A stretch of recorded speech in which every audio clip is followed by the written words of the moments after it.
C'est parti. Alexandre Rambaud, bonjour. Bonjour. Alors, on est ravis de vous accueillir pour cette première vidéo de l'association Alter Capitae, donc une association qui s'intéresse en fait à faire connaître les thèmes de décroissance prospère. Est-ce que vous pouvez vous présenter succinctement? Donc, je suis ancien chercheur à AgroParisTech, chercheur au CIRED, le centre de recherche sur l'environnement et le développement, et chercheur associé à l'Université Paris-Dauphine. Et je suis co-responsable de la chaire comptabilité écologique, qui est notamment portée par AgroParisTech, Dauphine, Université de Reims et l'Institut Bachelier. Voilà, et je travaille donc sur la comptabilité écologique, entre autres. D'accord. Si on regarde au niveau macroéconomique, on sait qu'il y a la COP26 qui commence bientôt, et il y a des débats qui se refont un peu sur les questions de croissance verte, par exemple. Est-ce que vous pensez que c'est quelque chose qui est atteignable aujourd'hui, une croissance verte? Non, alors la question de la croissance verte, je pense qu'elle commence à être mise à mal sérieusement. Alors à la fois d'un point de vue, on va dire, philosophique, d'un point de vue même anthropologique, j'aurai l'occasion d'en reparler, et même d'un point de vue technique. De plus en plus de rapports expliquent qu'on ne peut pas atteindre ça, et notamment en janvier, il y a même eu un rapport européen de l'Agence européenne de l'environnement qui a clairement expliqué qu'il fallait rentrer dans une vision plutôt de post-croissance, que la croissance verte n'était pas crédible. Donc d'un point de vue anthropologique, pour vous, qu'est-ce qui limiterait l'idée d'une croissance éternelle? Alors, ce qu'il y a, c'est que, et ça pour le coup c'est une partie de mon travail, c'est d'interroger véritablement les tenants et les aboutissants, les racines fondamentales de ce qu'on peut appeler la crise écologique, de la question de l'anthropocène. Et alors on peut aborder cette question sous un angle purement technique, en disant finalement c'est juste un problème de pollution, voilà, et ce problème de pollution on va le régler par des systèmes de dépollution, des systèmes d'évolution technique, encore une fois, voilà, des nouvelles énergies, etc. Et puis il y a une autre approche qui a été d'ailleurs à la base de toute la pensée sur l'écologie, qui a été de dire, mais en fait la crise écologique ça vient surtout d'un rapport au monde, parce que pour qu'il y ait ce développement technologique, il a fallu avoir une certaine façon d'être au monde, et que l'écologie, en fait, notre rapport au monde, l'écologie dans laquelle nous sommes, dépend en fait de nos croyances, de nos attitudes, et ça c'est par exemple une des thèses qui était dans un papier fondateur de la question écologique, qui est le papier de Lynn Watt Jr., qui a été écrit en 67-68 sur justement les fondements de la crise écologique. Et du coup, il situe ça dans une problématique anthropologique, et ça va être repris par de nombreux penseurs du côté de l'anthropologie, avec des gens comme Bruno Latour, Tim Ingold, et puis du côté de la sociologie, de l'environnement, sociologie de façon générale, et économistes, etc. Et donc là, la question est une question qui est beaucoup plus centrée sur, encore une fois, c'est une certaine façon d'être au monde qui fait que nous en sommes arrivés là. Et l'exemple que j'aime donner pour vraiment poser quelques éléments un peu clairs sur ce point, c'est par exemple, vous avez un ouvrage qui est d'ailleurs mis à jour régulièrement, qui fait l'état des lieux des impacts environnementaux de l'homme, et qui par exemple donne l'exemple du sol et ce qui s'est passé en Papouasie-Nouvelle-Guinée, qui est que pendant des siècles, il y a eu, à partir du néolithique, donc au moment où on est passé vraiment à la civilisation, enfin ce qu'on peut appeler civilisation humaine, et donc le début de l'agriculture, sédentarisation, il y a eu, donc on a vu en fait un accroissement de la pression sur le sol, mais cette pression en fait est restée constante, totalement constante. Donc des débuts de l'agriculture, voilà, jusqu'au début du XXe siècle. Et là, on a eu, à partir des années 30, une montée en flèche exponentielle, vraiment exponentielle, avec l'arrivée des premiers Européens. Et ce qui se passe, c'est pas que les personnes qui vivaient en Papouasie-Nouvelle-Guinée étaient plus idiotes que les Européens, c'est qu'elles n'avaient pas du tout le même rapport au monde que les Européens.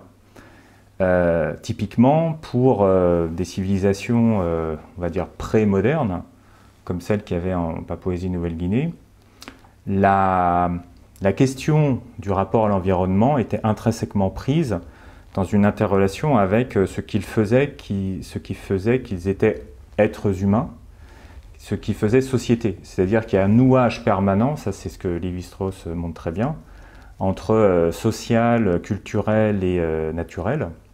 Donc il y avait un équilibre. Donc il y a une interrelation permanente, c'est-à-dire qu'il n'y a pas la notion de sujet indépendant du monde, il y a toujours une interrelationnalité qui fait que si on a une atteinte à l'environnement, enfin, justement, on ne parle pas d'environnement, c'est-à-dire que où on fait partie en fait de ce monde, c'est-à-dire qu'il y a un monde qu'on cohabite. Et s'il y a une atteinte en fait à ce monde, en fait, ça peut avoir une répercussion sur nous. En fait, il y a une interrelation, il y a vraiment une dynamique qui existe. Et par exemple, c'était traduit dans des rites qu'on connaît très bien sur le fait que, par exemple, aller couper un arbre exigeait d'expliquer pourquoi on va couper l'arbre, etc., etc. C'est sûr que ce n'est pas quelque chose qui est très pratiqué dans l'idéologie néolibérale. Voilà. On sait que dans ce système-là, on a perdu du coup cette conscience de l'écosystème et que dans les modèles économiques actuels, par exemple, ce n'est pas vraiment pris en compte. Oui, c'est-à-dire c'est même au-delà en fait de la question néolibérale, parce qu'on a la même chose dans le communisme. Et en fait, on a ça dans toutes les grandes théories modernes qui vont réaliser un coupage complet, on va se couper, on va couper en fait à la question de la nature et de la culture, pour reprendre Descola, et que justement, à partir de là, couper un arbre n'a plus de répercussions sur ce que l'on est en tant qu'être humain, en fait exactement en tant que sujet qui est mis hors du monde. Vous pouvez couper un arbre, 2 arbres, 3e, 1 million d'arbres.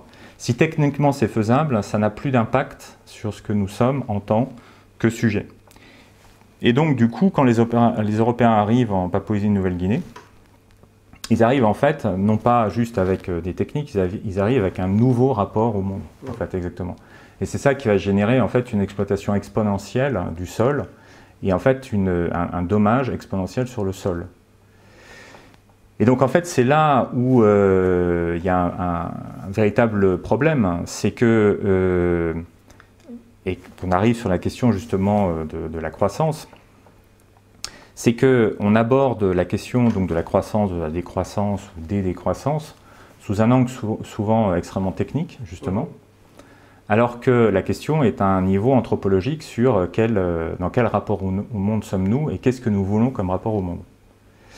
Et là-dessus, on arrive sur la question du progrès, sur la question de qu'est-ce que le progrès, comment on définit le progrès.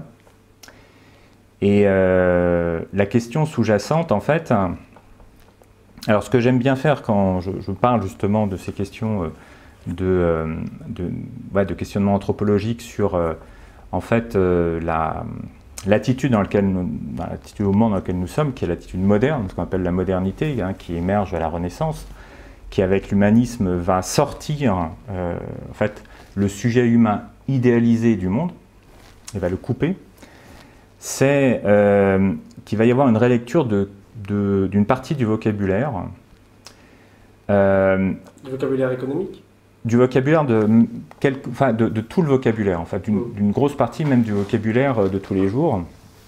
Je m'explique, c'est que même le mot moderne en soi, le mot moderne existe depuis très longtemps, on le retrouve en latin, il signifie juste être dans son temps. Quelqu'un qui vit au Moyen-Âge peut se définir comme moderne. Il ne va pas se définir par contre comme étant moyenâgeux. Bien sûr. Mais par contre, il se définit comme moderne. Et ce qu'il y a, c'est qu'à un moment donné, notre civilisation occidentale a décidé d'utiliser le mot moderne pour caractériser intrinsèquement ce qu'elle est anthropologiquement. Nous sommes la première civilisation à poser un mot sur ce que nous sommes. C'est-à-dire que, encore une fois, au Moyen-Âge, personne ne s'est dit « tiens, je suis moyenâgeux ». Et donc vous pensez que c'est une sorte d'hubris, un peu, d'avoir fait ça de la part des Européens ? Ça a été justement cette volonté. Alors, il y a une réflexivité sur ce qu'est la civilisation. Et justement, par rapport à la question de l'hubris, exactement, ça a été de se dire, nous allons définir ce que nous sommes, justement, comme étant toujours à venir. C'est-à-dire que nous allons nous définir comme étant en permanence dans la recherche d'être moderne, d'être en permanence dans la recherche du déploiement vers le futur, en fait. Et donc ça, vous pensez, par exemple, à la traduction actuelle, ça pourrait être des gens comme Elon Musk, par exemple, ou Jeff Bezos, qui promettent un peu voilà, un futur resplendissant à travers des prouesses technologiques qui, grâce au progrès, nous permettraient de résoudre la question dont on parlait tout à l'heure de la croissance.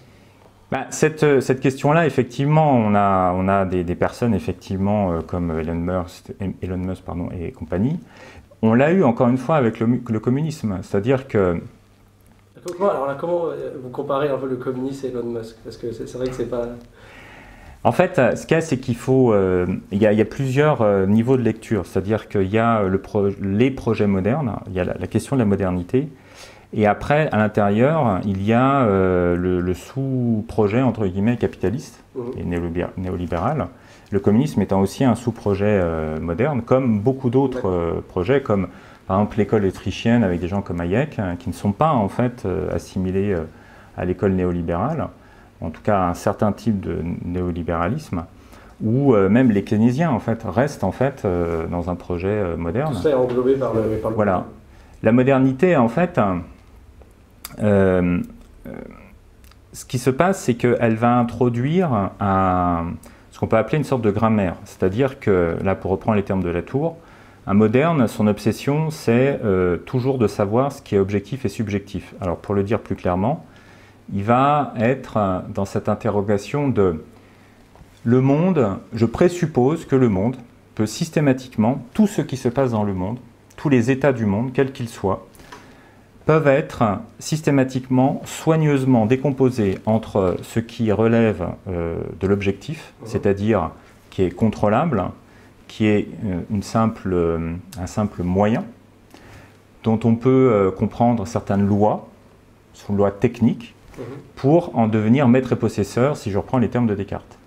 Et puis de l'autre côté, on a le pôle subjectif, qui là, ce sont des choses qui sont totalement singulières, qui sont complètement libres, qui n'ont pas en fait, et qui sont là pour se développer, sont des fins en elles-mêmes. Et l'ensemble en fait donc, du monde va être relu comme ça. Et donc c'est une sorte de codage binaire. J'aime bien prendre l'exemple d'un CD où on va avoir en fait un codage de la musique en 0 et 1. Donc en lieu et place de la musique, on a un codage en 0 et 1. En fait, le projet moderne, c'est en lieu et place de la complexité du réel, on a un codage en 0 et 1 qui sont en fait objet-sujet. Et donc l'intégralité, on peut en fait faire une lecture, et d'ailleurs c'est assez passionnant, faire la lecture de toutes les grandes théories économiques, toutes les grandes théories sociologiques, toutes les grandes théories artistiques que l'on a à partir de la Renaissance, à chaque fois que quelqu'un crée une nouvelle théorie, ce qu'il va faire, c'est qu'il va prendre les autres théories en leur disant « vous avez objectivé quelque chose, mais en fait vous êtes trompé, moi je vais le subjectiver ». Ou vous avez subjectivé quelque chose, vous êtes trompé, moi je vais l'objectiver. Ça a été par exemple la question sur la valeur, où les néoclassiques ont dit aux classiques vous avez objectivé la valeur avec la valeur travail, nous on va la subjectiver. Et c'est comme ça pour tout en fait, et vraiment on peut faire cette lecture-là aussi dans l'art. Justement Alexandre, à part dans l'art, je sais que dans votre discours, parfois du coup, vous expliquez justement que la comptabilité c'est quelque chose d'assez subjectif, et donc là on arrive je crois aussi vers la Renaissance, et donc qu'est-ce qui s'est passé à ce moment-là qui a fait qu'aujourd'hui on est dans un système où le capital financier est considéré comme celui qu'il faut faire croître? Alors, ce qui se passe, c'est que sur la figure de la comptabilité, c'est que la comptabilité, comme d'ailleurs énormément d'autres dispositifs humains, dispositifs de gestion, dispositifs sociologiques, est quelque chose qui est éminemment politique. En fait, le fait d'avoir voulu transformer la comptabilité en quelque chose de neutre et objectif, c'est justement un avatar de cette modernisation de la comptabilité. Bon, la comptabilité, elle existe depuis la Mésopotamie, depuis Sumer, donc vraiment au début, encore une fois, de la civilisation humaine. Et la comptabilité, son rôle premier, hein, c'est de permettre une coopération, une coordination d'individus qui ne sont pas d'une même famille pour gérer par exemple des champs, pour gérer une cité, pour gérer des élevages. Donc la comptabilité, voilà, elle a une histoire et une anthropologie qui est bien plus vaste que celle qu'on lui attribue généralement à partir de la Renaissance, voire plus tard, à partir du XVIIIe, etc. Et ce qui se passe, c'est que justement, la modernité elle-même a été modernisée dans ce projet. Donc à partir de la Renaissance, on a commencé à avoir une certaine façon de comprendre la comptabilité qui s'est trouvée en fait en coexistence. Et c'est ça aussi qui est intéressant dans cette étude de la modernité, c'est que cette modernisation est une modernisation entre guillemets cognitive, c'est-à-dire idéale. C'est-à-dire qu'on va avoir le projet de modernisation qui va être sous l'angle de voilà comment on doit présupposer et penser le monde. Mais à côté de ça, le monde, il n'est pas comme ça. Et donc on va avoir en permanence... On a plaqué une comptabilité, enfin une façon de voir la comptabilité qui nous faisait voir le monde tel qu'il... Et on souhaiterait par exemple, mais pas tel qu'il est. Voilà, exactement. C'est-à-dire que c'est ça, c'est-à-dire qu'on a à la fois la coexistence d'une comptabilité qui existe depuis l'Antiquité, enfin au Moyen-Âge, qui est une comptabilité de la vie de tous les jours, véritablement, et qui est pris dans une complexité, qui est pris dans la figure hybride politique des organisations humaines. Et puis on a une comptabilité qui a commencé à être idéalisée, justement sur cette idée que le nombre pouvait être objectif, que l'on pouvait avoir une valeur objective, ce qu'on va appeler la fair value. C'est-à-dire qu'il y a à partir d'un certain moment, et de façon croissante à partir de la Renaissance, même si pendant toute une période c'est un projet qui n'a pas complètement pris, il y a cette idée qui s'est imposée qu'il pouvait y avoir une valeur donc objective, qu'on appelle maintenant la fair value, que on pouvait aussi avoir un résultat, donc un profit objectif. Et du coup, on a donc la coexistence maintenant d'une comptabilité qui est prise dans la complexité de l'organisation, qui repose sur des conventions. Une convention, on va dire, pragmatique au sens philosophique du terme, c'est-à-dire qu'il faut bien comprendre que, si je fais un petit aparté là-dessus, c'est que le pragmatisme réel, philosophique, n'est pas le fait de se conformer en fait à une sorte d'impératif de la pratique et d'impératif en fait de théories préexistantes.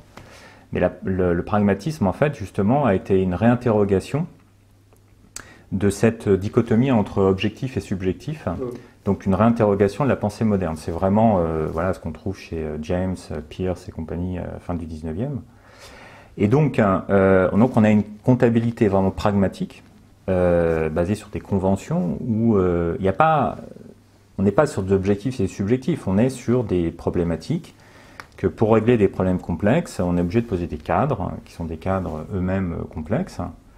Et puis d'un autre côté, donc on a une comptabilité qui veut objectiver, qui veut clore en fait la discussion sur le nombre, qui veut clore la discussion sur la valeur, et qui en plus, de façon paradoxale, non seulement ne le clôt pas, mais crée en fait des formes encore plus, non pas complexes, mais compliquées, c'est-à-dire des formes qui sont techniquement compliquées et qui ne sont même plus, qu'on n'arrive même plus à maîtriser en fait. Et donc du coup, à votre sens, cette comptabilité, voilà un peu, si j'ai bien compris, d'origine occidentale, est-ce que du coup aujourd'hui c'est elle qui freine finalement le fait que les entreprises puissent se mobiliser davantage en faveur de l'écologie et des questions sociales?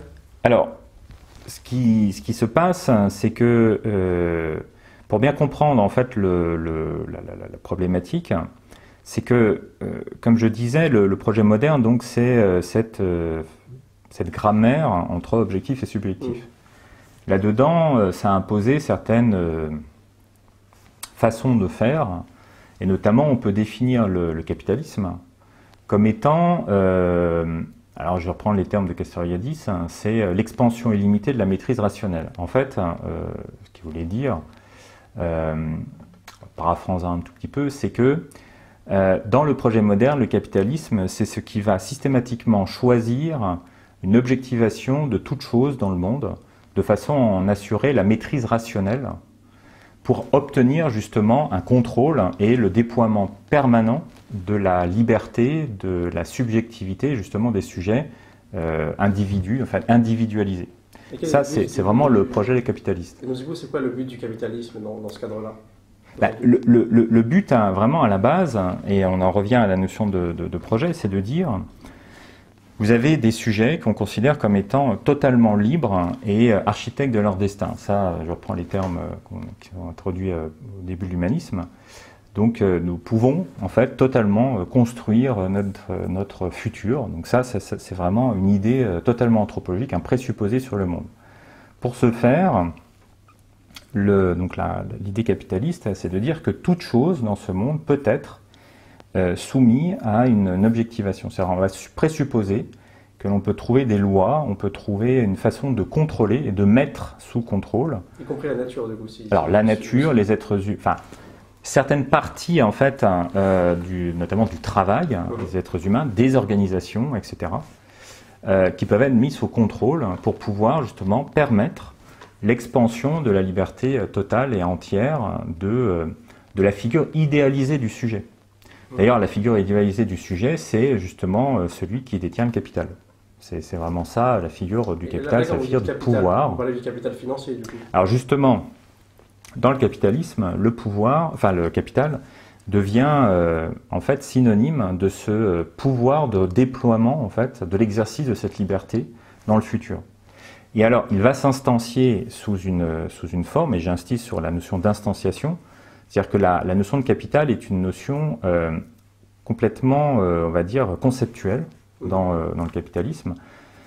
Et cette notion de capital conceptuel va ensuite s'instancier. Le capital, à partir de la fin du Moyen-Âge, de la Renaissance, va devenir de façon concrète synonyme de toute chose productive. D'accord. Et pourquoi est-ce que ça devient synonyme de ça? C'est que justement, c'est que le capital devient donc un ensemble, c'est une boîte qui va se remplir de choses qui sont productives, utiles, que l'on peut, en fait, dont on peut assurer le contrôle pour une productivité, de façon à assurer justement le déploiement de cette liberté, de cette le déploiement en fait du sujet en tant que tel. Et comme Castoriadis encore une fois expliquait, c'est que il ne s'agit pas d'avoir un pouvoir qui est sur une base magique, sur une base de pouvoir militaire, de pouvoir, au sens antique du terme, de prestige. Il s'agit d'avoir, encore une fois, un pouvoir qui est sur un contrôle technique favorisant en fait le déploiement permanent d'une liberté totalement, on va dire, illimitée, pensée comme étant illimitée. Et donc, est-ce que vous pouvez revenir sur le concept de liberté? Donc, cette liberté illimitée, c'est quoi le rapport avec le capital financier, par exemple?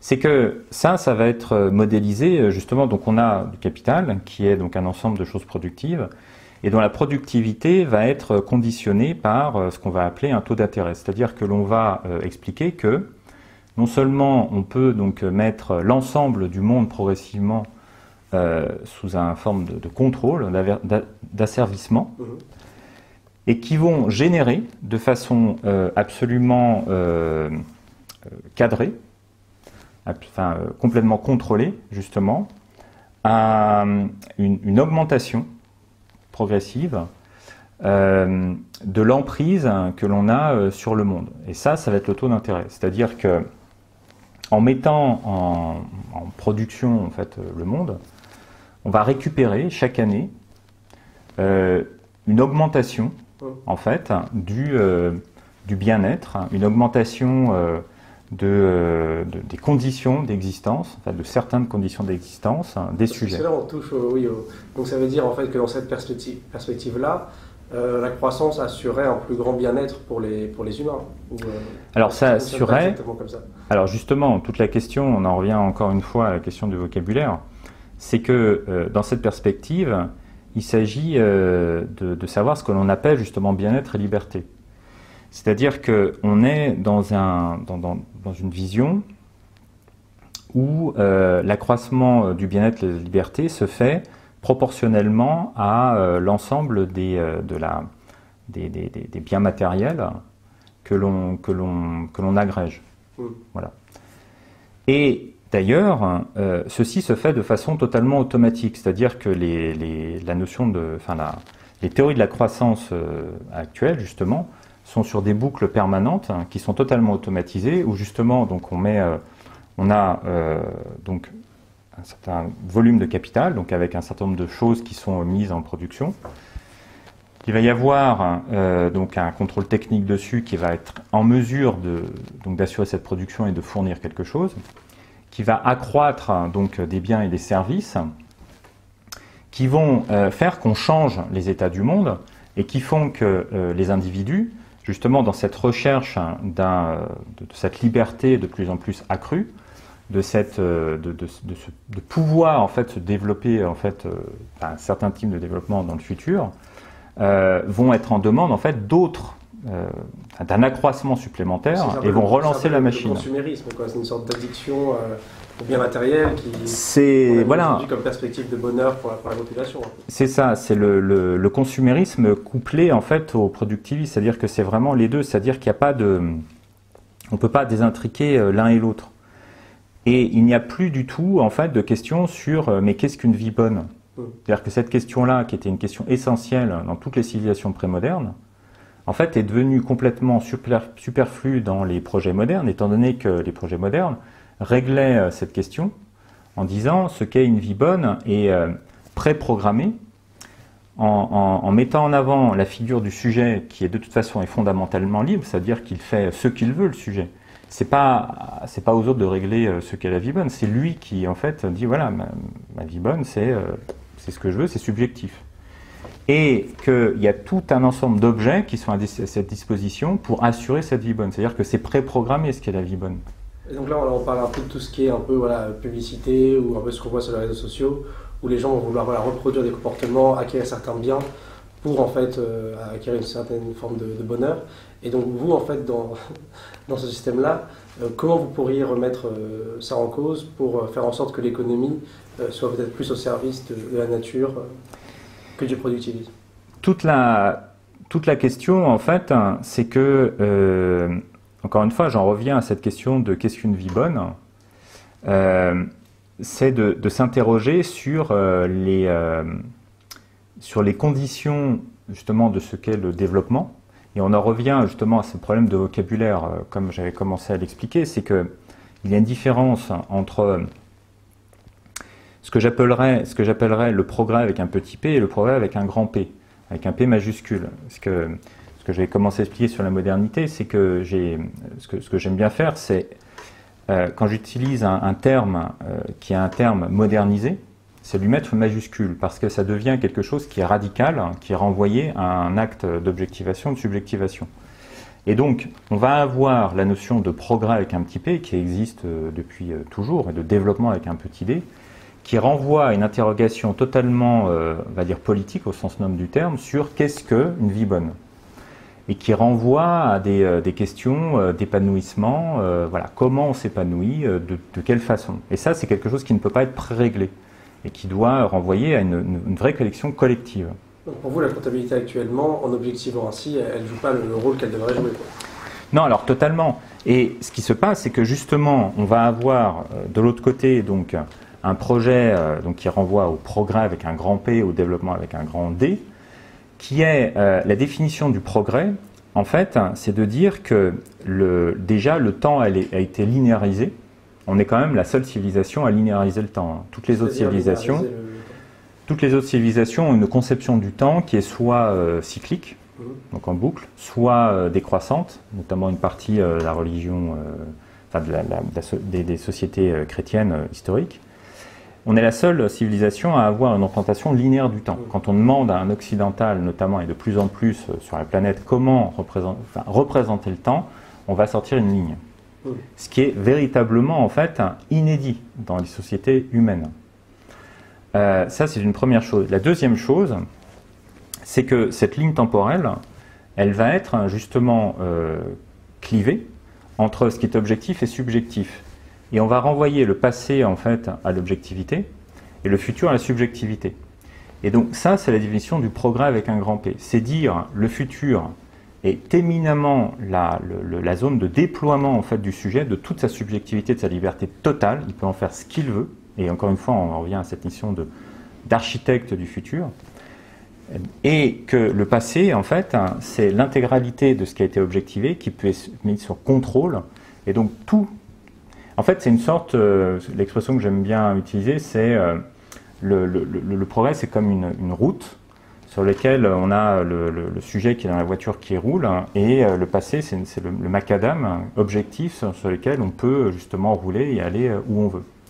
Et donc ça, c'est la notion de progrès avec un P majuscule, qui est totalement opposée à une question justement de reprise, c'est-à-dire de s'interroger en permanence sur mais où va-t-on, est-ce que c'est vraiment là où il faudrait aller, ou qu'est-ce que l'on veut faire ensemble, et finalement est-ce que on est, quels sont les projets qui nous permettent de nous épanouir, et donc d'avoir en fait des phénomènes de boucle et d'itération, de réitération permanente, pour rediscuter en fait à chaque boucle de ce que l'on veut et ce que l'on ne veut pas. Mais est-ce que du coup ce schéma de pensée-là, c'est celui qui est actuellement utilisé par exemple les grandes entreprises?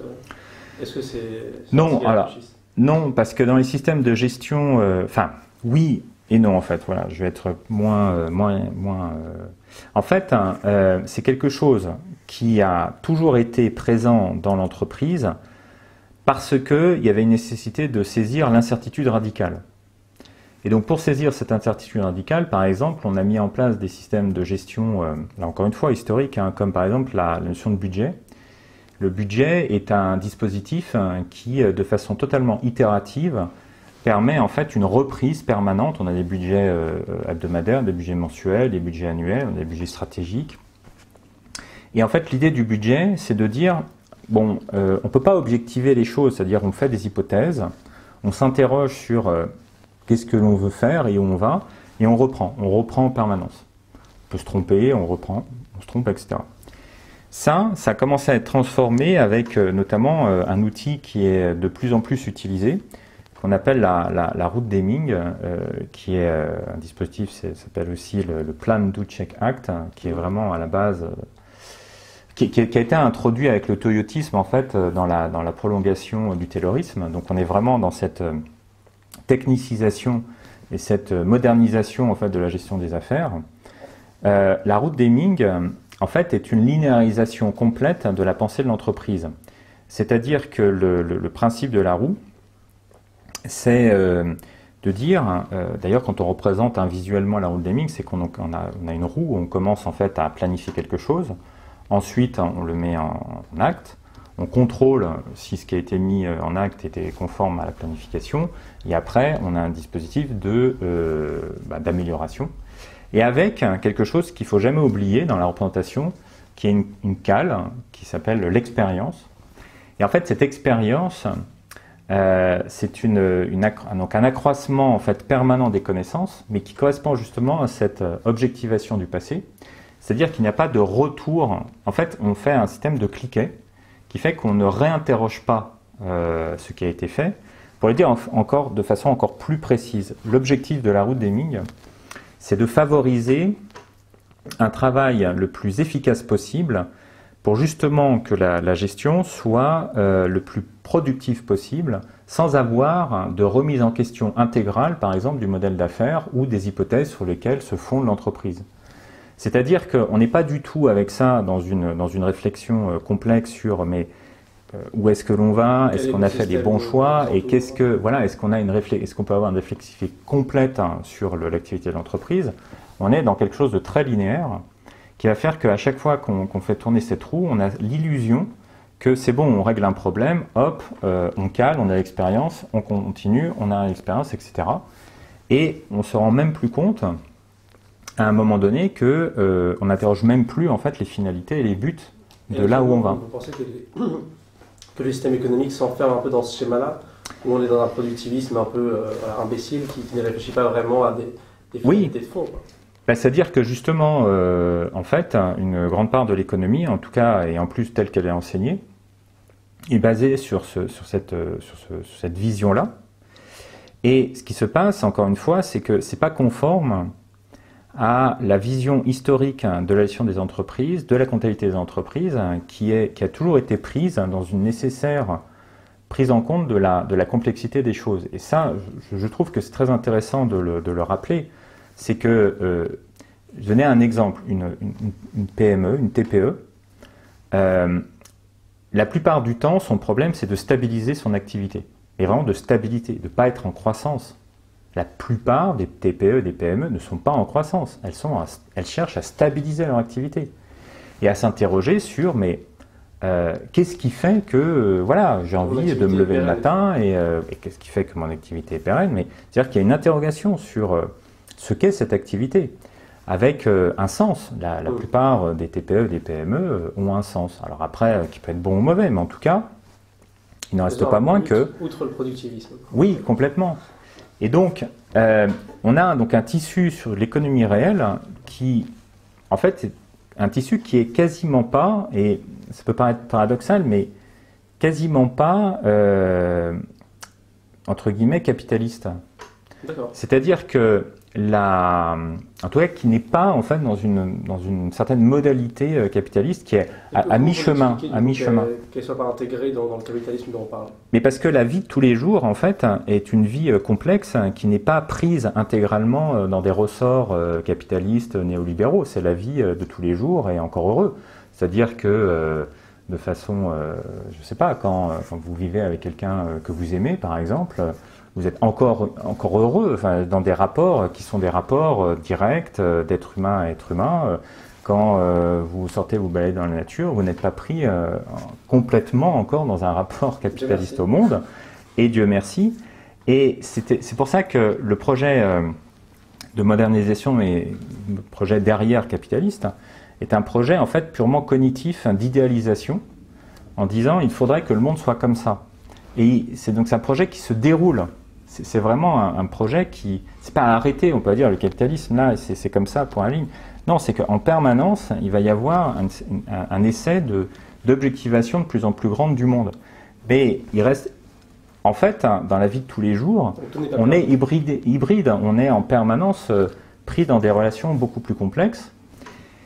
Et donc, il y a une tension qui est permanente entre la réalité, la vraie réalité, et cette chose putative qui s'impose voilà, progressivement à nous.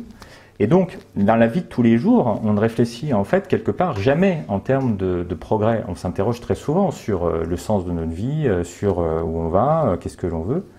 Et on n'est pas pris, sauf justement à être rappelé à l'ordre dans des institutions, dans la façon dont on nous a appris à penser sur certaines choses, dans cette modalité moderne de penser. En fait, il y a vraiment une tension permanente, et c'est bien pour ça que Bruno Latour écrivait « Nous n'avons jamais été modernes ». C'est-à-dire que on peut faire tout ce qu'on veut, c'est qu'on a un projet cognitif, théorique, qui évidemment est une sorte de juggernaut qui s'impose, qui balaye tout, mais il n'en reste pas moins que nous restons des êtres humains qui sont dans un monde et que nous habitons le monde. Et nous cohabitons avec plein d'autres entités.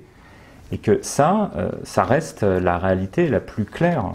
Et justement, Alexandre, comment faire pour que le système économique, et donc pas forcément que le TPE-PME, mais y compris les acteurs les plus gros, les instances de régulation internationale, voilà, s'imprègnent de cette vision-là du monde qui est celui d'être dans un écosystème, quoi.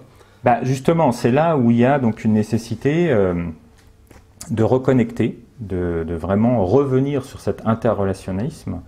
Et en fait, c'est ça tout le projet, notamment écologique, hein, à la base, c'est de recréer cet interrelationnalisme sur une base qui n'est plus comme dans les sociétés prémodernes, puisque l'interrelationnalisme prémoderne reposait sur une vision, on va dire, alors je ne veux pas utiliser le mot divin, parce que ce n'était pas la notion de Dieu, mais en fait, ça reposait sur l'idée d'un principe premier, transcendant, qui fait qu'à partir de ce principe premier, quel qu'il soit, toute entité du monde, mais toute entité était interreliée, obligatoirement par ce principe premier. Vous pensez à la chrétienté, par exemple, au Moyen-Âge, ce genre de système de pensée? Mais dans l'Antiquité, en fait, toutes les civilisations prémodernes fonctionnent là-dessus. Ouais. Et il va y avoir en fait un principe d'union. D'ailleurs, religion, ça veut dire relier quand même. Donc un principe d'union qui fait que, je sais pas, et qui est vraiment qu'on retrouve dans toutes les civilisations prémodernes. Hein. Quand vous avez, par exemple, le cas dans l'Égypte antique, la psyché en Grèce, le génius à Rome, tout ça, en fait, ce sont c'est des mots pour décrire justement ce flux qui relie les êtres. Enfin, c'est pas que les êtres humains, c'est justement toutes les entités du monde. Et c'est pour ça que dans toutes les mythologies, d'ailleurs, il y a autant d'êtres humains que d'animaux, voire de végétaux, voire de minéraux, qui s'enfantent les uns avec les autres, font corps. Et du coup, donc, la modernité a coupé ça, a complètement éclaté ça. Et le projet écologique, c'est justement de revenir à un interrelationnalisme, mais sur une base réflexive, c'est-à-dire de garder la modernité et la réflexivité, qui avait été commencée avec la Grèce antique, et donc de baser cet interrelationnalisme sur un projet politique, justement d'interrogation collective, politique, sur comment on crée les dispositifs collectifs pour se reconnecter au monde. Et justement, cette vision un peu d'écologie politique, qui s'est notamment traduite après avec l'altermondialisme, etc., comment vous expliquez que pour l'instant elle n'est pas réussi à s'imposer, on va dire, au moment où on est toujours dans un système assez néolibéral? Oui, voilà, c'est que en fait, on est encore vraiment dans le projet de modernisation. On y est encore en plein dedans, ça c'est absolument indéniable. On va y être encore pendant un moment. On commence tout juste à appréhender, à toucher du doigt ce que peut être un vrai projet d'écologisation. On est vraiment au début, par la force des choses. Cette nécessité donc de... Vous voulez dire du coup le début des effets du dérèglement climatique? L'anthropocène, voilà, de façon générale, l'anthropocène étant un terme intéressant, capitagocène éventuellement, mais justement d'interrelation humain-non humain. Et du coup, il y a, on est actuellement dans une phase d'interrogation sur comment on redéploie des institutions, comment on redéploie justement certaines idéologies au sens positif du terme, qui permettrait donc collectivement d'avoir cette reconnexion au monde. Et en s'appuyant justement sur la réalité hybride du monde. Donc là-dessus, il y a plein de propositions qui émergent. Donc, il y a les propositions par exemple de Bruno Latour avec les politiques de la nature. Il y a Baptiste Morisot qui travaille beaucoup dessus avec la figure du diplomate. On a, je ne vais pas tous les citer, mais on a un certain nombre de propositions qui vont dans ce sens-là. Et alors, en fait, pour tout dire, du coup, si on revient sur la question de la comptabilité, c'est que depuis le début, depuis le début, derrière le modèle CARE, qu'on co-développe donc avec Jacques Richard, professeur émérite à Dauphine, et Hervé Gbebo, qui est expert comptable, et d'autres acteurs. Maintenant, on a une communauté assez riche qui est derrière, qui est fédérée à la fois par la chaire comptabilité écologique du point de vue recherche, qui ne travaille pas que sur CARE, mais qui travaille notamment sur CARE, et le CERCES, l'association qui a été créée cette année, qui signifie Cercle des comptables environnementaux et sociaux. Donc, le projet de CARE, depuis le début, c'est justement de proposer des bases au niveau de l'organisation sur cette possibilité de reconnexion. C'est-à-dire comment est-ce qu'on monte via la comptabilité, donc qui encore une fois sert depuis l'Antiquité à assurer les bases d'une coopération, d'une coordination. Donc on est vraiment sur le dispositif phare de coordination entre des êtres humains qui doivent donc s'organiser pour coopérer pour une problématique de gestion de données. Donc comment est-ce que dans ces dispositifs phares donc, de coopération, on arrive à poser un cadre qui permette donc cette reconnexion au monde. Voilà, ça a été vraiment le projet de CARE Vous voulez sortir en gros de la comptabilité dont on parlait tout à l'heure, qui a été mise en place sous l'ère moderne, et réintégrer en fait un peu les limites planétaires justement dans le moyen de calcul des organisations. voilà. Et alors en fait, par rapport à ce que je disais, c'est qu'on peut s'appuyer du coup sur la comptabilité de la vie de tous les jours des entreprises, qui est une comptabilité donc complexe, qui est vraiment pris dans cette gestion de l'incertitude, dans cette gestion, dans une vision conventionnelle, pragmatique. Et donc partir de là, et non pas de cette comptabilité qui essaye d'objectiver le monde et de le mettre sous contrôle permanent, et d'y ajouter quelque chose qui pour l'instant n'existait pas, qui était justement cette connexion à des entités non humaines et en fait aussi à l'ensemble des entités humaines, quelles qu'elles soient, puisque cette comptabilité, en fait, la comptabilité de tous les jours des entreprises est une comptabilité purement financière, pour des raisons très simples, c'est que c'était des gestions de budget financier à la base.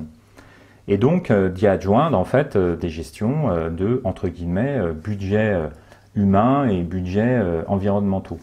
Et j'aime bien cette notion de budget qui peut paraître éventuellement un peu polémique, c'est que ça veut simplement dire que une entreprise, pour pouvoir assurer son activité, a un cadre contraint, donc c'est un budget, en termes non seulement financiers, mais en termes aussi humains et naturels, entre guillemets.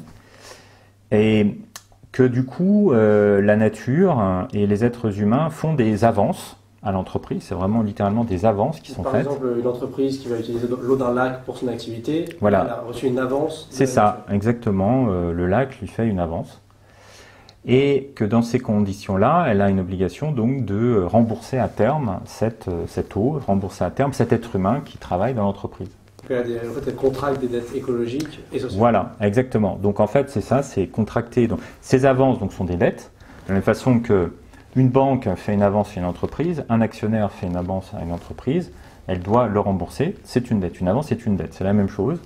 Donc là, il y a des avances qui constituent donc des dettes écologiques, des avances écologiques qui constituent des dettes écologiques. Et le terme écologique, j'insiste, est dans son terme et dans son sens premier, c'est-à-dire, comme j'ai pu l'expliquer, c'est le projet d'écologisation, c'est-à-dire l'interconnexion entre humain et non humain. C'est-à-dire que l'écologie, c'est vraiment la connaissance des interrelations entre humain et non humain, incluant leurs conditions d'existence, qui ne sont pas d'ailleurs présupposées. Du coup, Alexandre, si je vous suis, donc si jamais une entreprise contracte des dettes écologiques et sociales, ça veut dire que du coup, sa performance même va changer, c'est-à-dire le but Tout à fait. De ce qu'elle va produire va changer. Oui, exactement. C'est-à-dire qu'après, ça reconditionne l'intégralité du modèle d'affaires, ça reconditionne l'intégralité des tableaux de bord, des indicateurs et du coup de la performance de l'entreprise, des performances de l'entreprise. C'est le but. Ça va avoir un impact sur la notion de profit, ça va avoir un impact sur tout, en fait, sur toutes les grandeurs, caractéristiques, et obligatoirement, puisque ça reconditionne les types de coordination et de coopération sous-jacentes. Et comment vous calculez cette dette écologique? C'est par rapport à quoi? Par rapport à l'état dans lequel était, si on reprend l'exemple du lac, comment vous calculez cette dette? Oui, c'est ça, c'est-à-dire que le but, c'est vraiment de rendre en l'état. Alors, donc c'est pour ça qu'on mobilise par exemple la notion de bon état écologique ou de décence et d'intégrité pour les êtres humains. Et ces notions-là sont des notions fondamentalement complexes parce que justement, et on en arrive justement à ce que j'expliquais sur la reconnexion, on ne peut pas les objectiver. C'est impossible. Je prends un exemple très simple. Prenez l'exemple de la carpe dans les cours d'eau français. La plupart des personnes en France qui connaissent les cours d'eau vont demander que la préservation des cours d'eau soit faite avec des carpes. C'est un marqueur d'une certaine bonne santé d'un cours d'eau. La carpe est un poisson exogène. C'est-à-dire que ça a été introduit dans les cours d'eau et ça a modifié d'ailleurs les écosystèmes. Et donc la question, c'est que si on veut vraiment revenir à un état pristine des cours d'eau, il faudrait en fait éliminer toutes les carpes. Alors ça serait très très mal vu. Et donc on en arrive justement à cette question qui est la question fondamentale de l'écologie, c'est que c'est une question politique, c'est une question vraiment collective. C'est quoi en fait l'état de retour? Eh bien, on ne peut pas en fait l'objectiver comme ça. Ça ne peut pas être fait comme ça. Parler avec les associations, les habitants. Exactement. Ouais, d'accord. Exactement. Et c'est la même chose sur le climat, c'est-à-dire que là, on a un problème aussi de compréhension de comment fonctionne le GIEC. Le GIEC n'objective pas le climat, c'est-à-dire qu'à un moment donné, c'est une plateforme d'ailleurs entre scientifiques et société civile et politique. C'est pas juste des scientifiques. Et ça, il y a vraiment un problème de compréhension par rapport à ça. C'est une critique qu'on formule parfois au GIEC. Oui, mais justement, en fait, c'est pas une critique qui devrait être formulée parce que ça a été mis en place comme ça parce qu'il y a un moment donné, on s'est rendu compte qu'on ne pouvait pas travailler selon la vision techno-scientifique moderne en disant on va avoir des pures lois en fait et à partir de là, on en déduit exactement ce qu'il faut faire. Non, parce que le climat en fait est en interrelation permanente avec les sociétés humaines. On est sur donc des agrégats extrêmement complexes. Et donc, les choix de société déterminent ce qu'est le climat et le climat détermine les choix de société. Et donc, forcément, à un moment donné, on doit obligatoirement avoir une réflexion sur des scénarios de croissance, des scénarios de développement des sociétés, et pour déterminer donc ce que l'on voit au niveau du climat, et cela de façon en boucle permanente. C'est pour ça que d'ailleurs le GIEC travaille par itération. Et c'est pas juste un accroissement de connaissances, c'est aussi voir pendant les 5 ans, par rapport à ce qui aura été fait, qu'est-ce qui change dans le repositionnement du problème. C'est-à-dire c'est pas juste des connaissances en plus, c'est un recadrage du problème.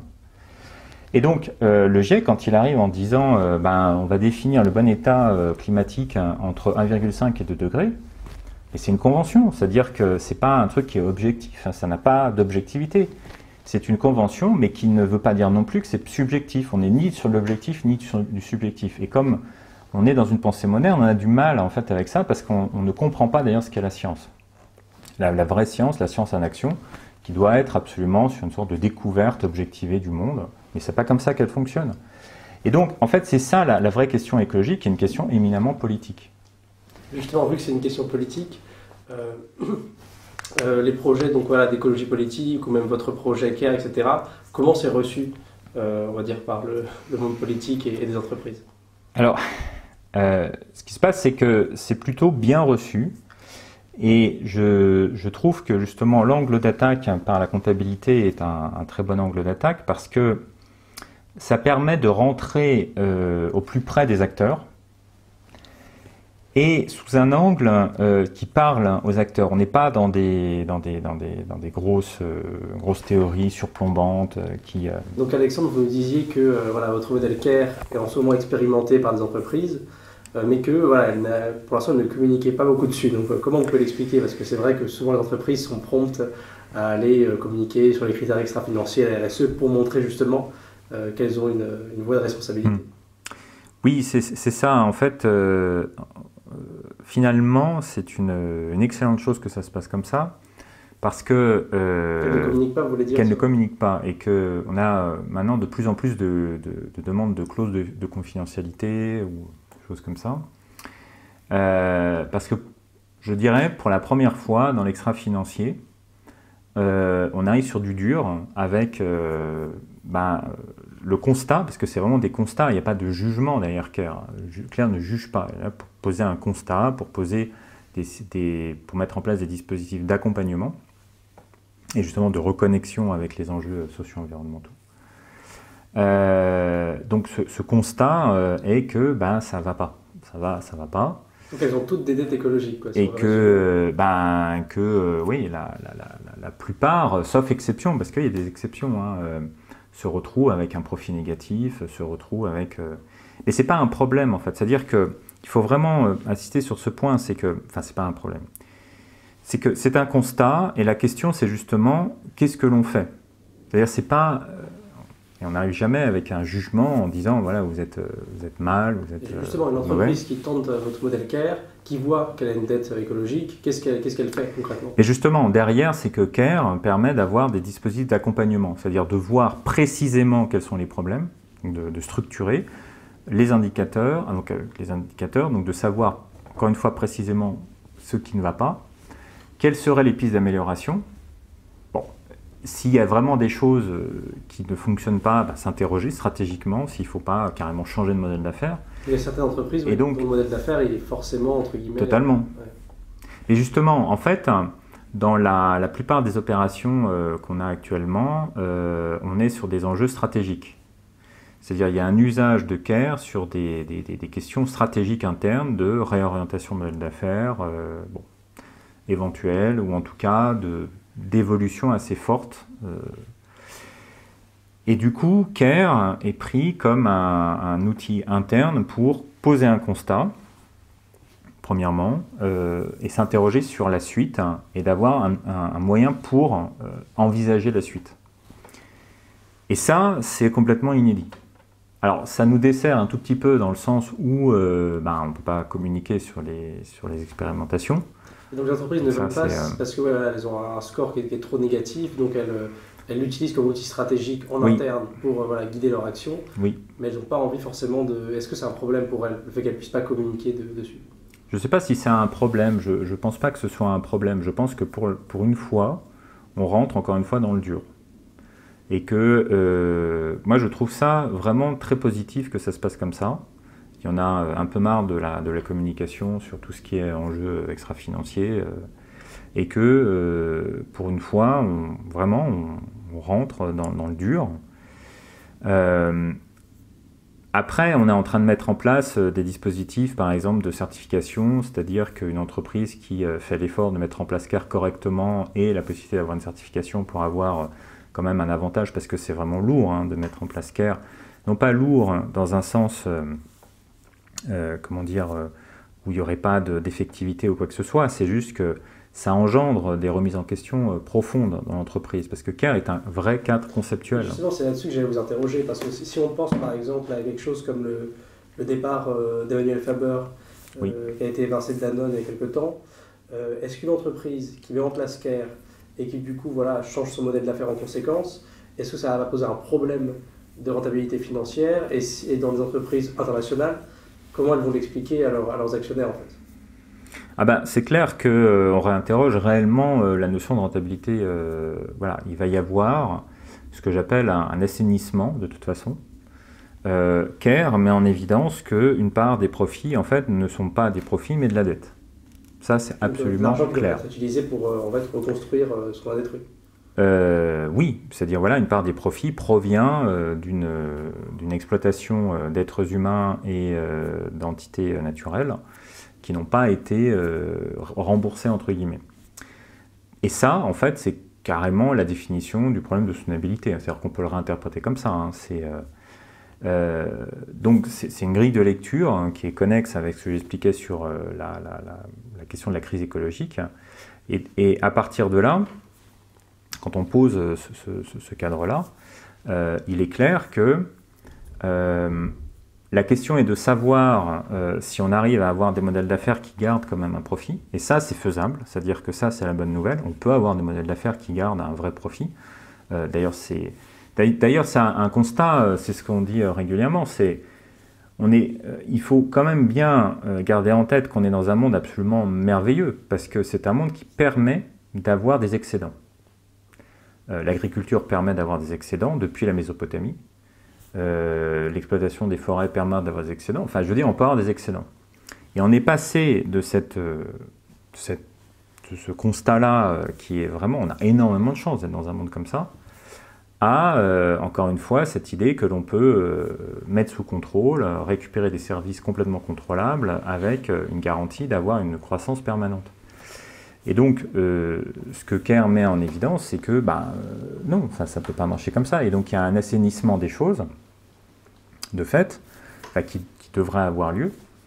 Et que tant qu'on n'a pas cet assainissement, oui, en fait, on a une accumulation de dettes. Et ça, c'est l'explication du problème de la crise écologique et du problème de la soutenabilité. Mais donc, du coup, si j'ai bien compris, il y a des entreprises qui s'intéressent à votre modèle. Mais finalement, on le disait tout à l'heure, la comptabilité, c'est aussi un choix politique. Donc comment vous faites au niveau politique, peut-être pour que parce que moi je ne suis pas un expert, mais je crois que les règles de comptabilité internationale, pour l'instant, se basent non pas sur du multicapitaux, mais juste sur un seul capital. Donc est-ce que les entreprises peuvent mettre en place CARE véritablement sans que ça pose problème vis-à-vis de ça, ou qu'est-ce que vous pouvez faire?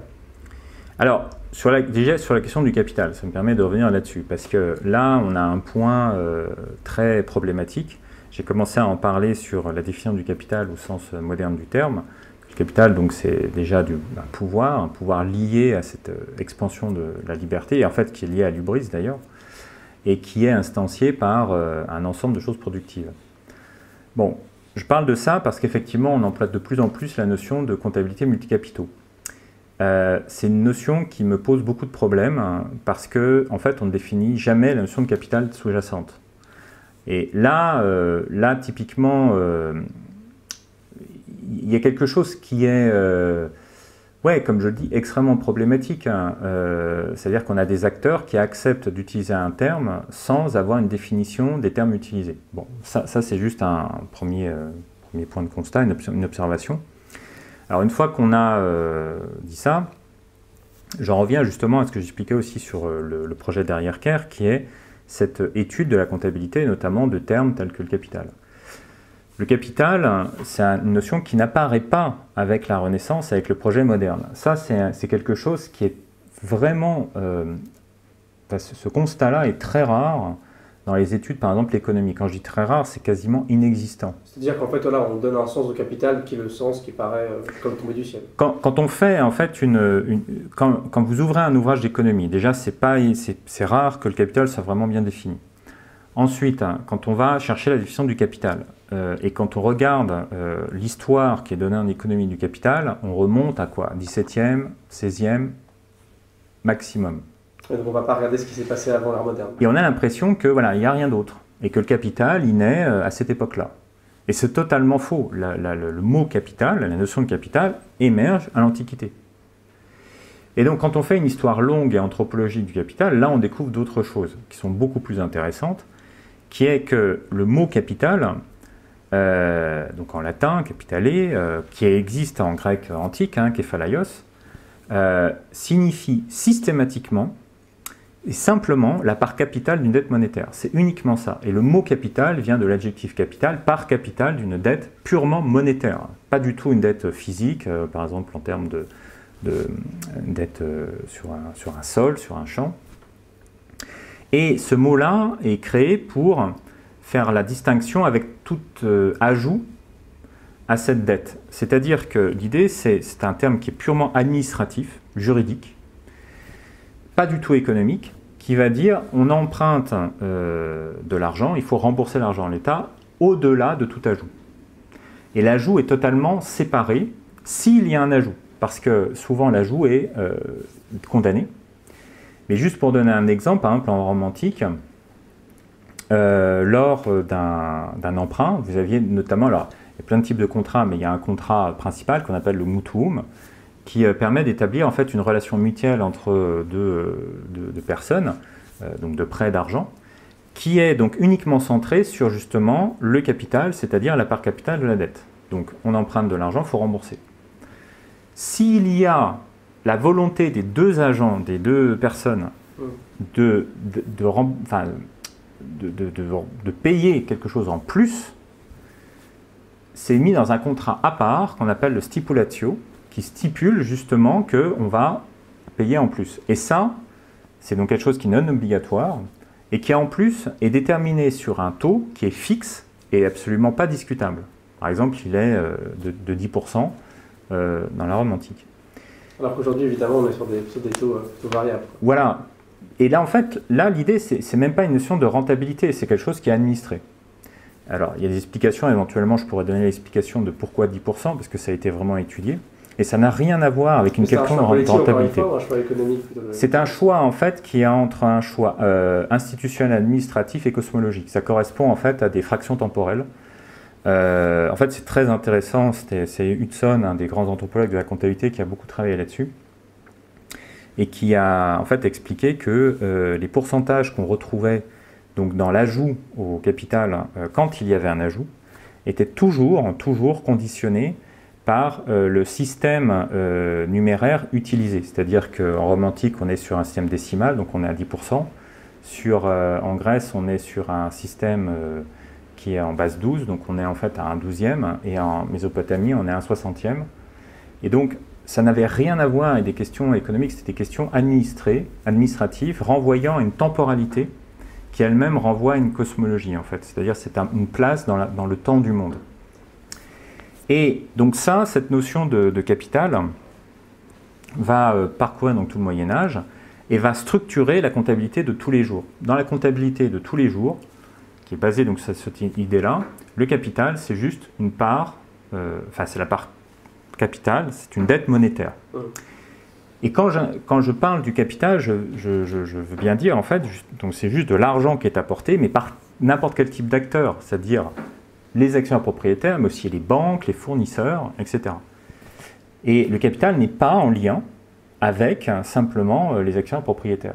Et c'est à quel moment que le capital du coup est devenu ce qu'il est aujourd'hui? Justement, ce qui est très intéressant, c'est que le glissement sémantique qui va s'opérer sur le mot capital apparaît à la fin du Moyen-Âge.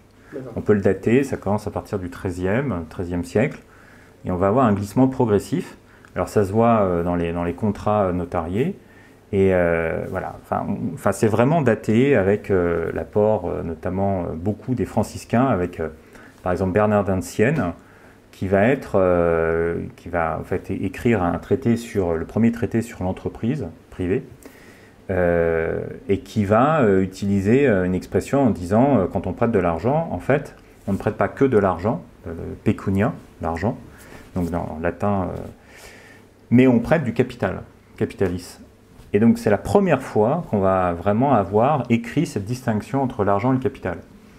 Et donc ça c'est vraiment fin Moyen-Âge, Bernard d'Ancienne, début basculement sur la Renaissance.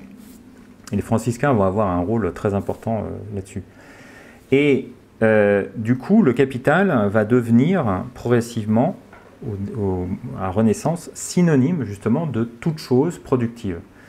Et c'est là où on va vraiment aller sur cette notion de capital dans un sens conceptuel qui va se connecter à la modernité, au projet moderne. Le capital va se connecter au projet moderne en disant on va avoir cette dichotomie objet-sujet. Le capital va renvoyer à cet ensemble de choses objectives sur lesquelles on peut asseoir le déploiement de notre subjectivité. Et donc c'est un ensemble de choses productives. Donc pour le dire clairement, c'est que si vous dites une machine c'est du capital, vous êtes dans la vision moderne du capital. Et absolument pas dans la vision historique et surtout pas dans la vision comptable historique. Et donc voilà, le projet de Kerr, c'est se rapprocher plutôt d'une vision en coût historique plutôt que... Alors justement, dans la vision du capital au sens historique du terme et au sens comptable historique du terme, on est du coup dans ce qu'on appelle des comptabilités en coût. Pourquoi? Parce que l'idée en fait elle est très simple, encore une fois, elle est très entre guillemets terre à terre. Et c'est ça que j'aime beaucoup là-dedans, c'est qu'on est vraiment au contact du monde. C'est qu'on apporte... un certain nombre d'acteurs apportent de l'argent, simplement de l'argent, à l'entreprise, y compris les fournisseurs, qui en fait font un prêt déguisé pour acheter leurs marchandises ou leurs biens. Donc c'est une avance et donc c'est une dette monétaire, point. C'est du capital. Voilà. C'est pour ça qu'on dit on va chercher du capital auprès de la banque, et c'est en fait l'ensemble du capital est structuré par ce qu'on appelle le passif, qui conditionne les temporalités de remboursement des dettes, etc. Et donc cet argent, hop, il est apporté à l'entreprise et l'entreprise en fait quelque chose. Donc il l'emploie pour justement supporter les conditions d'existence de l'entreprise. Et donc les emplois du capital, c'est simplement les coûts. On emploie de l'argent, c'est parce qu'il y a des choses qui sont coûteuses pour assurer en fait l'existence même de l'entreprise, la raison d'être de l'entreprise. Donc c'est pour ça que quand on est sur du capital comme étant une avance et une dette, on est sur une comptabilité en coût obligatoirement. Par contre, quand on passe sur le capital comme étant donc un ensemble de choses productives, là on passe sur une autre vision où il va falloir montrer en quoi justement ces choses sont productives. Et donc on passe sur les comptabilités dites en valeur, c'est-à-dire qu'on va montrer, la comptabilité va vouloir montrer quelle est la valeur qui peut être apportée justement de par la productivité et l'utilité des choses qui constituent le capital. Alors au début, dans le capital, on va avoir des choses manufacturées, comme les machines, et puis tout le projet, à partir du XXe siècle, ça va être d'étendre ça à des choses non manufacturées. Et quand on parle du coup dans cette vision-là, j'insiste dans la vision moderne, du capital humain, c'est uniquement en fait un ensemble de savoirs, de compétences, liés aux êtres humains qui ont une valeur productive. Et donc on va en mesurer une valeur objectivée pour comprendre, pour saisir, en fait, capturer cette productivité. Ça n'a rien à voir avec un état d'essence des salariés, mais alors absolument rien à voir. Oui, si je comprends bien, en fait, la vision voilà, actuelle, c'est plus comment faire pour préserver les ressources naturelles et les ressources humaines, terme un peu barbare, pour finalement continuer à produire de plus en plus, Oui. alors que la vision que vous essayez de ressusciter avec les enclos historiques, c'est l'idée de comment en soi je fais pour préserver les ressources humaines et naturelles. Oui, voilà, c'est-à-dire qu'à partir de là, ce qui se passe, c'est que dans la vision du capital moderne, qui se diffuse, alors qui s'est diffusée avec les normes comptables dites internationales, les IFRS, donc ce capital,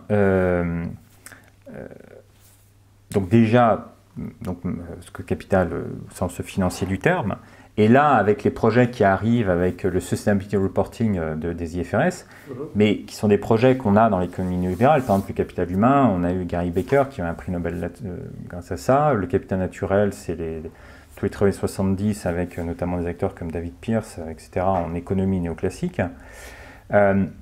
Donc le capital humain, le capital naturel, l'idée quand on va dire on va maintenir le capital naturel, ou éventuellement on va le développer, ou on va investir dedans, c'est pas du tout, mais alors vraiment pas du tout, de maintenir un écosystème en l'état, de préserver un écosystème en l'état. C'est pas du tout de préserver la décence et l'intégrité de quelqu'un.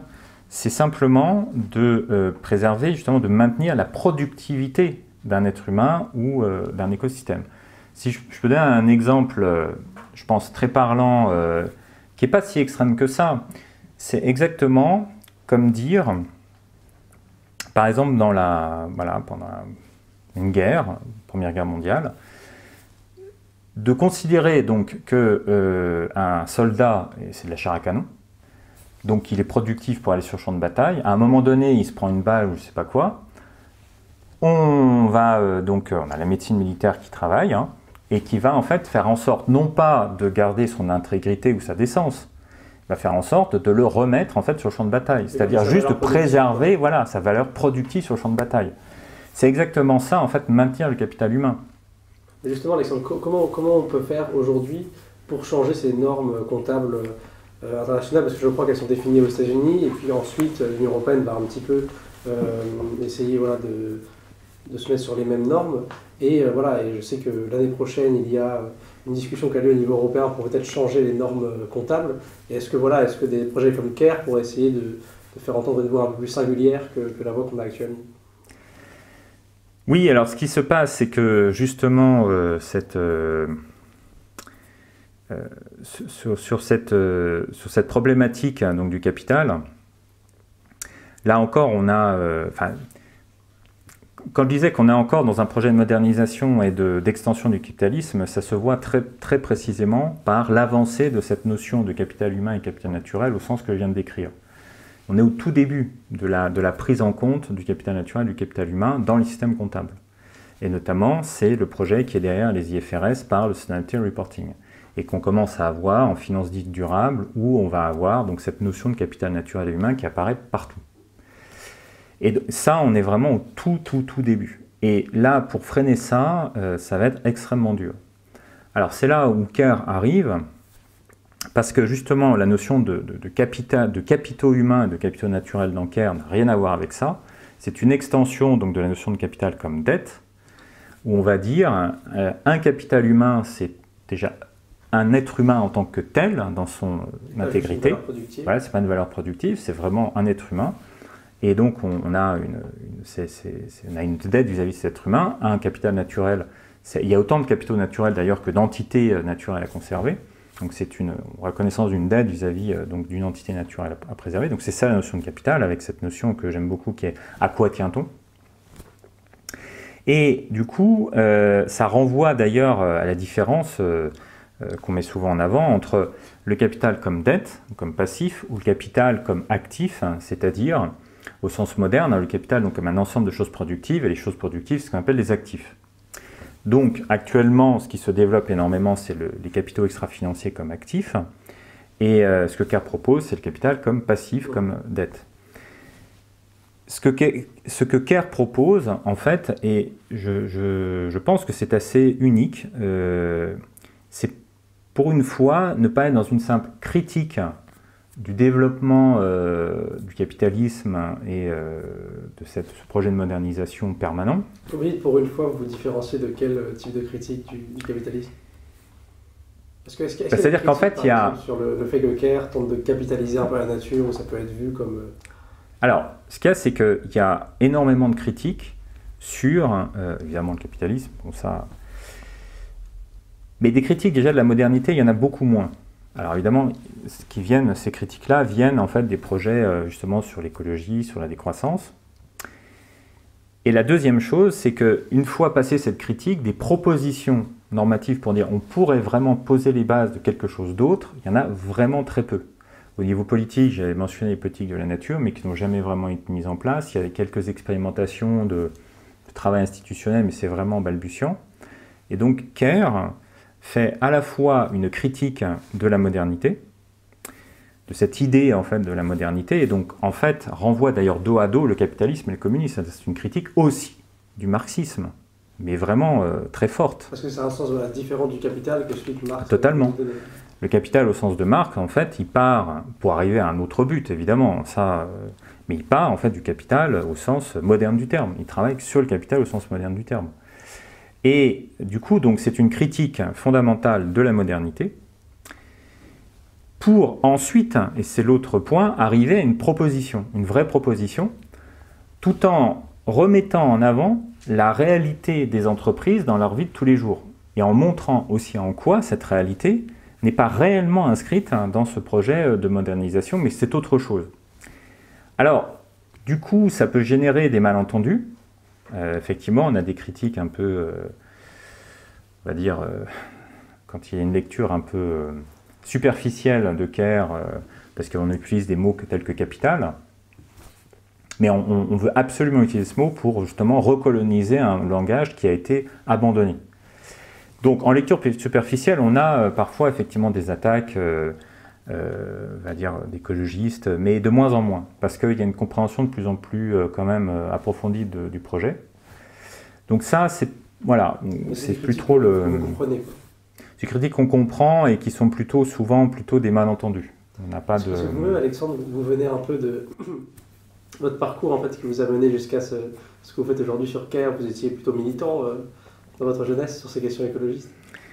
Oui, je suis toujours jeune. Excusez-moi. Oh non, c'est... Non, c'est une boutade. Votre enfance, mais quand même.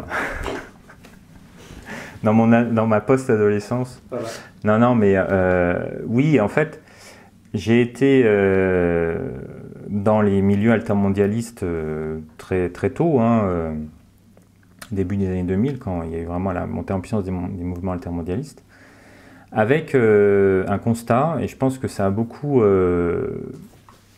conditionné la suite de mon travail, qui est que je ne suis pas sûr que les mouvements altermondialistes aient réussi à obtenir quelque chose. Bon, je suis un peu dur et sûrement qu'il faudrait nuancer ce que je viens de dire, mais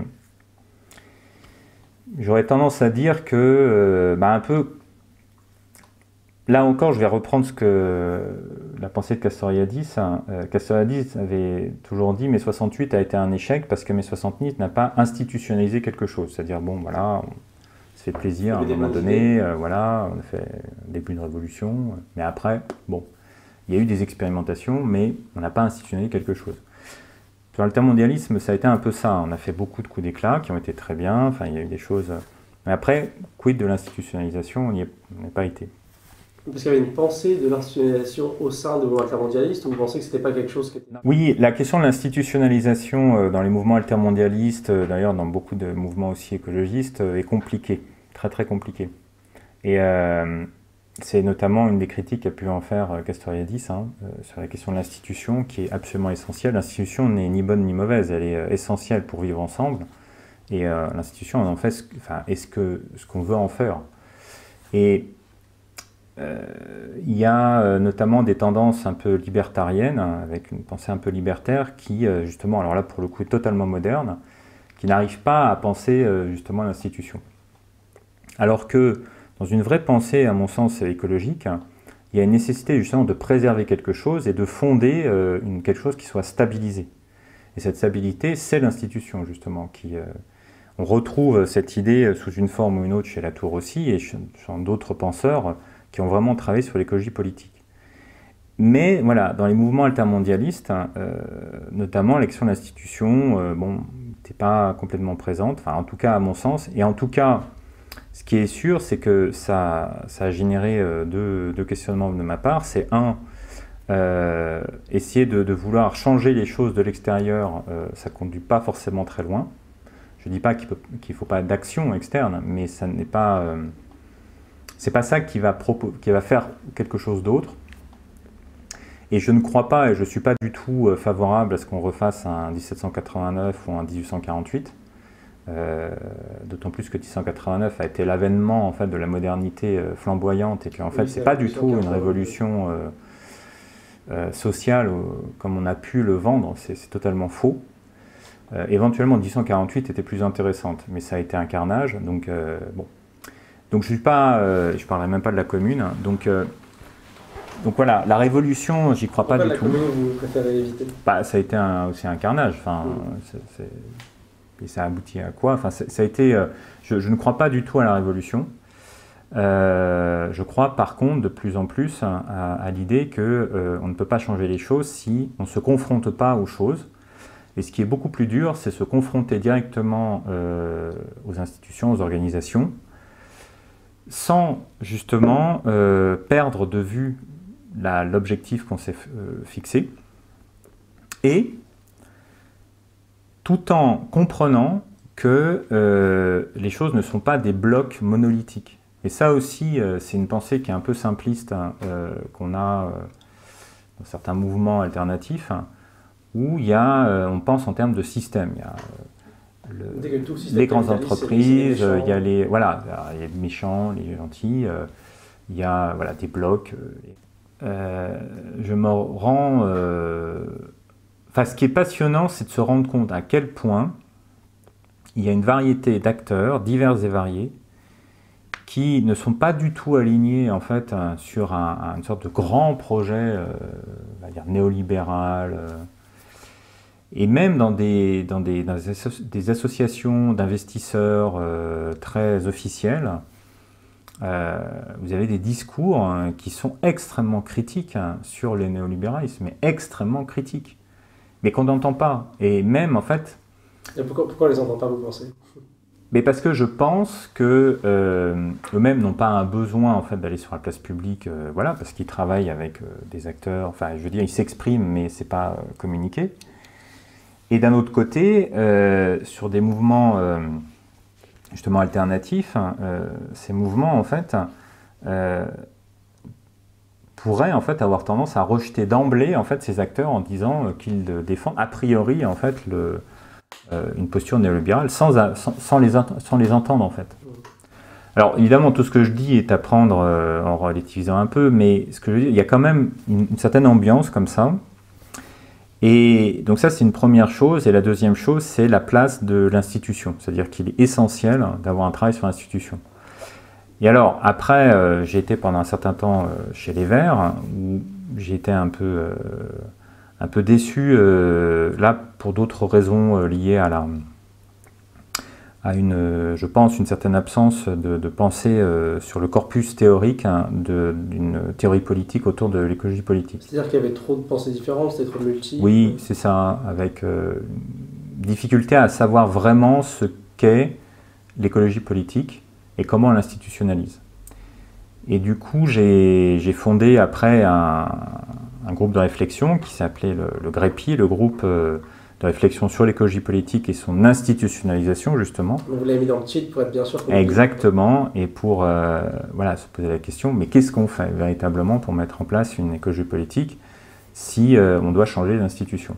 Et c'est comme ça que, de fil en aiguille, j'en suis arrivé à... en fait, les systèmes comptables sont des systèmes en fait, extrêmement puissants pour opérer des changements en fait, dans les organisations et les institutions à terme, et que si on commence par là et qu'on peut proposer quelque chose de crédible qui permette une alliance entre une pensée écologique et des acteurs qui sont des acteurs de terrain, qui comprennent qu'il y a un problème avec la façon de voir le monde économique actuellement, et qui se rejoignent sur un point essentiel, qui est le fait il y a cette idée de conserver quelque chose. Alors c'est vraiment quelque chose qui est assez transcendant. C'est-à-dire qu'on a des acteurs qui sont d'origine très variée, mais qui se retrouvent sur cette idée de conserver quelque chose, de conserver non pas sous un angle complètement, on va dire, sclérosé, comme malheureusement une certaine personne qui est de plus en plus présente dans les médias perçoit la notion de conserver, mais sous un angle de conserver préserver plutôt. Sur une base dynamique déjà, premièrement, et sous un angle patrimonial.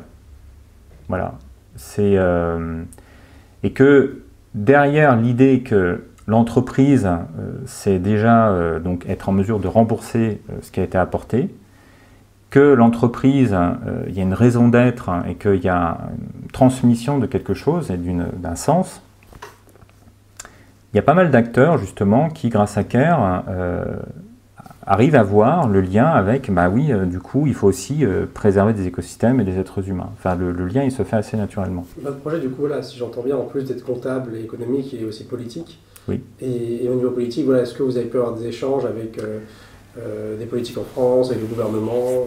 Oui, on a des échanges réguliers avec un certain nombre de politiques, de plusieurs bords, avec alors, des échanges évidemment côté écologiste, où les échanges sont plutôt très favorables, avec bon, parfois cette interrogation, encore une fois, sur le mot capital, mais voilà, passer les malentendus, généralement ça passe plutôt bien, mais aussi d'autres bords politiques, largement, justement qui se retrouvent dans ce projet qu'il y a quelque chose de concret qui se passe et qui permettent d'avancer sur ces questions où on arrive en fait, alors je ne suis pas du tout, alors pour être précis, je fais très attention à ces théories de dépassement des clivages droite-gauche ou de choses comme ça, parce que ça peut mener en fait, à une sorte d'uniformisation de la pensée politique. C'est ce qu'on a vu un petit peu en 2017. Voilà. Par exemple.